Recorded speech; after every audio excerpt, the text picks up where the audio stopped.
Okay, so this is 2014 when I just had a slope on the quarter acre I was farming in San Diego County.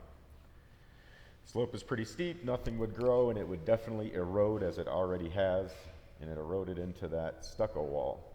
Notice I start on the bottom. I started chipping away with a pickaxe, and anything I removed, I was filling in with organic matter, and then all the soil would be used to fill sandbags, which would eventually become the retaining walls for this terrace. Now, luckily, I already had this bottom retaining wall here. And notice that retaining wall goes the whole length of the terrace, and you're going to see, starting on this picture, notice the curvature of the lines of the terrace. They're not straight. This terrace is on contour. And when I put things on contour, I'm doing that to help slow spread and sink the water as it comes down the terrace. This is a view from the patio. You can see all the poly sandbags. The poly sandbags were a terrible idea as they make a mess. Don't do that.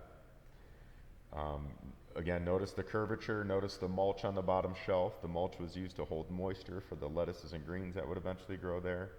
Notice the senna tree, the loquat tree, the pomegranate, and the loquat on the top. The loquat on the top survived a long time, same with the pomegranate and the senna. This is 2015 when things were in production. You can see the trees are starting to leaf a little bit more. These were pretty neglected plants. They didn't get a lot of attention. Notice the curvature of these terrace steps. Those lines are not straight. It's on contour. Now this is 2015 when we were in production. You know, we're producing vegetables. You can see the pomegranate tree. It's there. It's struggling. You know, the loquats and the senna.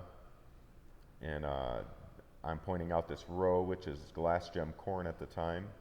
Notice the curves of this terrace. It's beautiful. In the bottom row, notice the irrigation. This was for greens and lettuces and things I would eat on a daily basis. And this is 2022 now. This is 7 years later, and the pomegranate's still there. I planted those agaves before I had left. The terrace is still there. The sandbags have completely deteriorated. The senna tree is still looking good, looking healthy. You can see me pointing at the loquat tree. I'm going to zoom in on that loquat tree. The loquat tree is pretty nice, and it is fruiting now. You know, it's a 7-8-year-old plant, so it's definitely great to see that still there. All the agaves. They planted the rest of this with succulents, which isn't my favorite, but I'm just glad to see plants are in the ground.